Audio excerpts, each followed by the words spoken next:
Nzambe bouleverse mayele na ngai. Bolingo ya Nzambe na ngai.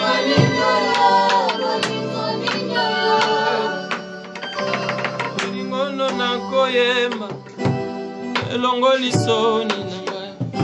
Opangusi maya miso ganye lelo motema na ngai. Bolingo no nakoyemba elongoli soni na ngai. Opangusi maya miso oganye ya Yesu. Bolingo yo nazoyemba soni na ngai. Opangusi maya miso oganye lelo motema na ngai. Bolingo no nazoyemba elongoli soni na ngai. Opangusi maya miso oganye lelo motema na ngai. Bolingo no nazoyemba elongoli soni. Olongoli soni ya moto mbula na ngai Yesu. Yesu okangi izina maya miso na ngai. Okangi izina maya miso na ngai na boloko. Oliopangusa maya miso shama na nga. Otrouve mie okanga nde izina maya miso na ngai.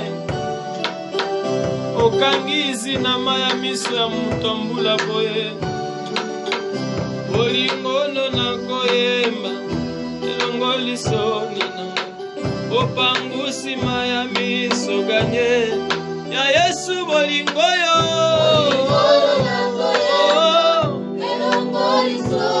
soni na ngai. Opangusi maya miso oganye lelo motema na ngai. Bolingo no nazoyemba elongoli soni na ngai.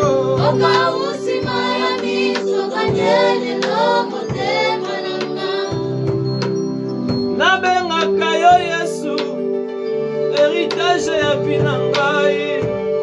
Héritage, héritage, héritage, héritage.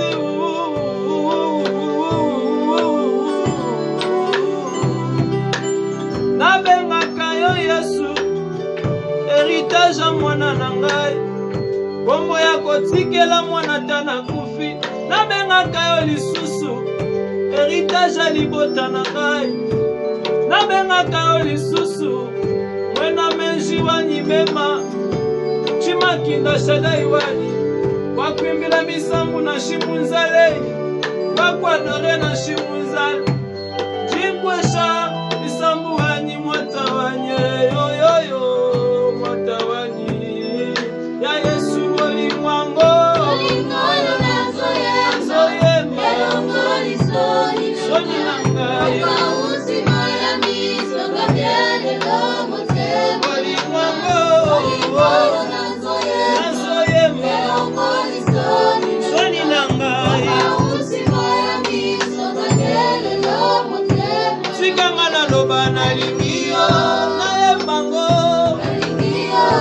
Sikanga na loba na yembango. Na yembango we. Na lingio. Na lingio.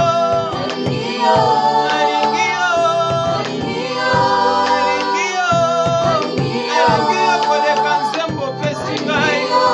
Elingio.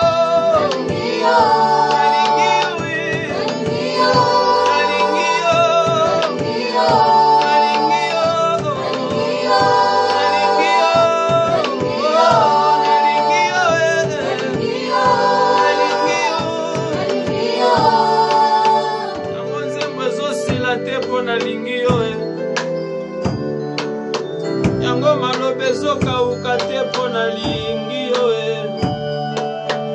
Yango nzembo ekosila te mpo nalingi yo. Bolingo boye na lukango epai ya basi nazwa te. Kombo ya Nzambe eza sinonime ya bolingo oyo. Tolukaluka epai ya basi tozwa te. Yesu Zanda bolingo Nzambe kangamaka te. Mbula bolingo na ye esilaka te sanga bolingo nzambe ezalaka na jour férié te férié te.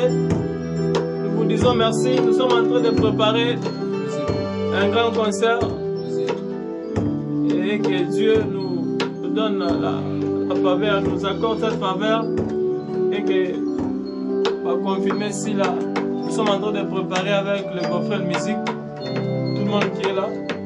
Nous préparons un grand concert au mois d'août, les 11, si Dieu le permet, nous serons avec tout le monde ici. Nous allons vous faire part de tous les communiqués. Toi qui es loin, si tu veux contribuer, tu veux nous aider par la contribution pour que nous puissions bien organiser le concert. Si tu as les moyens, tous les moyens sont le bienvenu, les moyens financiers, même matériels. Nous sommes là pour les accueillir. Nous vous disons merci.